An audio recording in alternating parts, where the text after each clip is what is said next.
হ্যাঁ, ভুয়ো ভোটার তো আছেই, কিছু আছে। হ্যাঁ, যেটা ভালো হবে সেটা তো অবশ্যই চাই। ভুয়ো ভোটার এর মধ্যে অনুপ্রবেশকারী হতে পারে। সেটা আমি বলতে পারবো না, কিন্তু এক্সিস্টিং যেগুলো আছে তার সেটা ঠিক আছে কিনা সেটা নিশ্চয়ই হওয়া উচিত। তো যে বাইরের লোকরা আছে সেটা পাঠাতেই হবে বাইরে।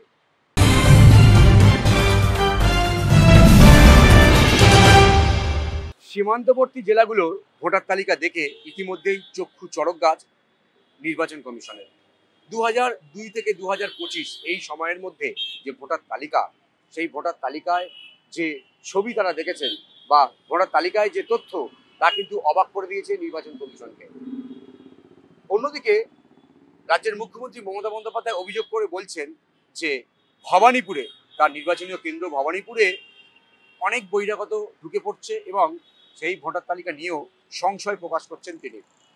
তাহলে এই যে নির্বাচন কমিশন এসআইআর করতে চাইছে, এই এসআইআর এর যে প্রয়োজনীয়তা, সেটা কিন্তু অনেকটা বেশি করে আরো গ্রহণযোগ্য মনে হচ্ছে। সাধারণ মানুষ কি মনে করছেন, এই এসআইআর এর মধ্যে দিয়ে সত্যি সত্যি কি ভুয়ো ভোটার তাড়ানো সম্ভব বা ভোটার তালিকা স্বচ্ছ করা সম্ভব? ঠিক এই প্রশ্নটা নিয়ে আমরা যাব সাধারণ মানুষের কাছে। দেখুন, এসআইআর কি হয় সেটা ফ্যাক্ট নয়। ফ্যাক্ট আছে যে জেনুইন ভোটাররা আছে সেটা থাকুক, আদারওয়াইজ বাকি সবকে বার করো। এসআইআর হোক, এনআইসি হোক, যাই হোক, বিদেশি আসবে এখানে থাকবে কেন? আমাদের তো লোকরা খেতে পাচ্ছে না, বাইরের লোক এসে এখানে বসে গেছে, করবেটা কি লোকরা? তো যে বাইরের লোকরা আছে সেটা পাঠাতেই হবে বাইরে। দেখুন, এটা কোনোদিনই বাদ যাবে না। একটা বাদ গেলে আরো চারটে চলে আসবে।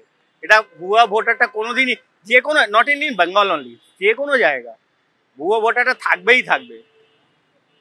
না হলে অন্য প্রান্ত থেকে নিয়ে আসবে বা বাইরে থেকে নিয়ে আসবে বা চলে আসবে, ও ভুয়ো ভোটার থাকবেই থাকবে। সেটা না, সেটা তো রাজনৈতিক হিসাবে যার যার যে আসবে, যে আনাচ্ছে, তার জন্য লাভ আছে। হ্যাঁ, হওয়া উচিত। ভুয়ো ভোটার বা থাকলে সেগুলো তো ঠিকঠাক যাচাই করা উচিত। হ্যাঁ, সব ঠিকঠাকই হওয়া উচিত, তার জন্য যা করা উচিত আমার মতে তা হওয়া উচিত। ভুয়ো ভোটার থাকলে বাদ সেটা আমি বলতে পারবো না, কিন্তু এক্সিস্টিং যেগুলো আছে তার সেটা ঠিক আছে কিনা সেটা নিশ্চয়ই হওয়া উচিত। এক্সিস্টিং ভোটার লিস্টের যারা ভোটার আছে তারা সত্যি সত্যি ভোটার কিনা, বা কেউ হয়তো মারা গিয়েও থাকতে পারে, তাদেরটা ডিলিট হওয়া উচিত। স্যার, হ্যাঁ, এসে চাচ্ছি চাচ্ছি এই দেশটা জনগণনার দিকে একটু পরিষ্কার হোক। যারা অ্যাকচুয়ালি ভারতের নাগরিক, তারা তাদের বাছাই করা হোক। অবৈধ যারা নাগরিক, তাদেরকে এখান থেকে বার করে দেওয়াই ভালো। তৃণমূল কংগ্রেস বাধা দিচ্ছে, এখন ওদের পার্সোনাল ব্যাপার। কি কারণে ওরা বাধা দিচ্ছে ওটা তো আমি বলতে পারবো না। না, আমার কিছু মনে হয় না ওটা। তো আমি চাচ্ছি এসআইআর হোক। না, তা কি করে হয়? সবাই কি ভোট দেয়? বিজেপিকে দেয়, তৃণমূলকেও দেয়। হ্যাঁ, ভুয়ো ভোটার তো আছেই, কিছু আছে, কম হোক আর বেশি হোক, আছে।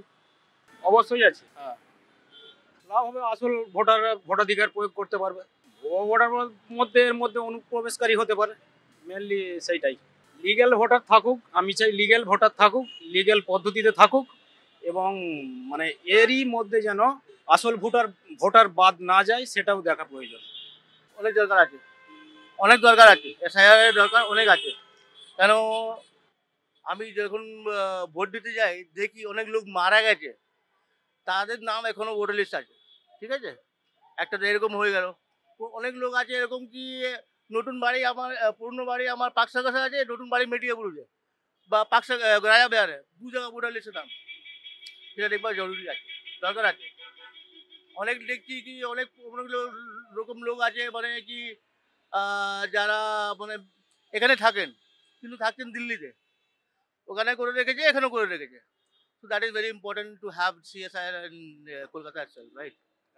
ও তো অনেক কিছু বলছে, ও তো চোর চোর হয়ে গেছে এখন। সব তো কমিশন বিক্রি হয়ে গেছে মোদী সরকারের মধ্যে। কে বলছে বাংলাদেশি ভোটার কি করে হবে? বাংলাদেশে ভোটার এখানে হলো কি করে? ওকে রোকবে কে? কে দিদি রোকবে না মোদি রোকবে? বাংলাদেশের লোক এখানে আসছে কি করে? এ তো বড় কথা। ওটা ভুল আছে, সব চোর আছে। এসআইআরটা যদি কোনো উদ্দেশ্য প্রণোদিতভাবে হয় বা প্রোপাগান্ডা হয় তাহলে সেটার কোনো প্রয়োজন নেই। প্রথম কথা, সেন্সাস হয়নি লাস্ট 10 বছর, বিজেপি সরকার সেন্সাস করেনি, ঠিক আছে। কংগ্রেস সরকারের সময়ও সেন্সাস 2011-র পর আর হয়নি। তো এসআইআরটার প্রয়োজন কেন পড়ছে, যে সেন্সাসটা হয়নি, সত্যিকারের বাংলাদেশি বা বিদেশি বা অন্য রাজ্যের অন্য দেশের লোক বা একজন মারা গেছে তার নাম ফিল্টার করা না। এখন ব্যাপারটা হচ্ছে, ফিল্টারটা আপনি যে করতে যাচ্ছেন তার জন্য ধুয়ো তোলা হচ্ছে যে বিদেশি লোক এসে নাকি ইন্ডিয়াতে ঢুকে বসে আছে বাংলাদেশি। তো বিহারে হলো এসআইআর, নির্বাচন কমিশনকে বারবার বিরোধীরা জিজ্ঞাসা করেছে যে কত বিদেশি বেরিয়েছে, নির্বাচন কমিশন উত্তর দিতে পারেনি। তাহলে এটা তো একটা উদ্দেশ্য প্রণোদিত যে বাংলাদেশিদের ভয় দেখিয়ে মানুষকে ভোট নেওয়ার জন্য একটা এসআইআর এর ধুয়ো তোলা হচ্ছে। সেটা যদি হয় সেটা ঠিক নয়। বাকি অবশ্যই দেখা উচিত, অনেক জায়গায় দেখা যায় একটা ভোটারের 2 জায়গায় নাম রয়েছে, ভোটার লিস্ট ঠিক করা দরকার। এগুলো নর্মাল প্রসেস, এগুলো ইলেকশন কমিশন বা রাজ্য ইলেকশন কমিশন এগুলো করে। আপনি যদি দেখতে যান দেখবেন প্রত্যেকটা ব্লক স্তরে বা গ্রামে অঞ্চলে সব জায়গাতেই, শহরাঞ্চলে সব জায়গাতেই এগুলো হতে থাকে। কিন্তু এসআইআরটা এবারে হয়েছে কি, একটা প্রোপাগান্ডা বানানো হয়েছে, বাংলাদেশি নাকি ইন্ডিয়াতে প্রচুর ঢুকে গেছে কোটি কোটি, তাদের তাড়ানো হবে। তো এরকম রাজনৈতিক উদ্দেশ্য প্রণোদিত কোনো জিনিসকে আমার মনে হয় না সেটা এনকারেজ করা উচিত, কারণ এটা পলিটিক্যালি মোটিভেটেড একটা ব্যাপার। হ্যাঁ, যেটা ভালো হবে সেটা তো অবশ্যই চাই, যে যাতে সবার পশ্চিমবঙ্গ ভালো হোক, এটা তো অবশ্যই চাই।